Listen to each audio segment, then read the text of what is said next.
I used to be an HR executive for a large banking company, and I got called in one day by the CEO who said, "Turnover's high, go fix it." And I resisted. I pushed back. I said, "It's really not about HR. It's really about managers." And we went back and forth and back and forth. And finally, he had had enough of me. It was time for him to dismiss me from his office. So he stood up from behind his big desk. He walked over to me. He was a tall man. He looked me in the eye, and I knew I was about to get one of two distinct send-offs. This man had two defining schizophrenic characteristics about his background. He had been an Air Force lieutenant, and more than one time I had seen him look down on someone, put his finger in their face, and instruct them what he expected them to do.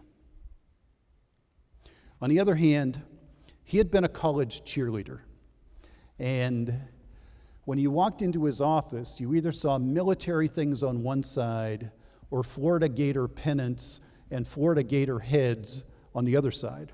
And you never knew if you were going to get this or this.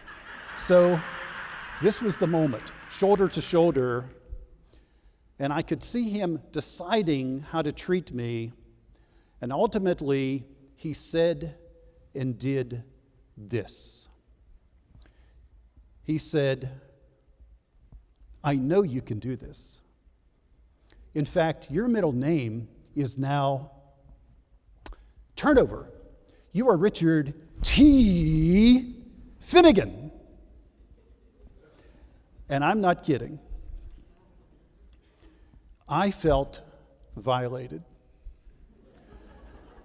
And I walked out of his office and I stopped in the hall, and no matter what you think you would have been thinking if you were me, this is what you would have been thinking. Who am I going to tell this story to first?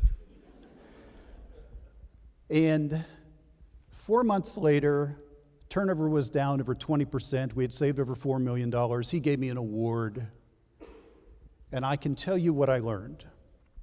I learned that the number one reason employees stay or leave, and the number one reason why they engage or disengage, is really easy to understand.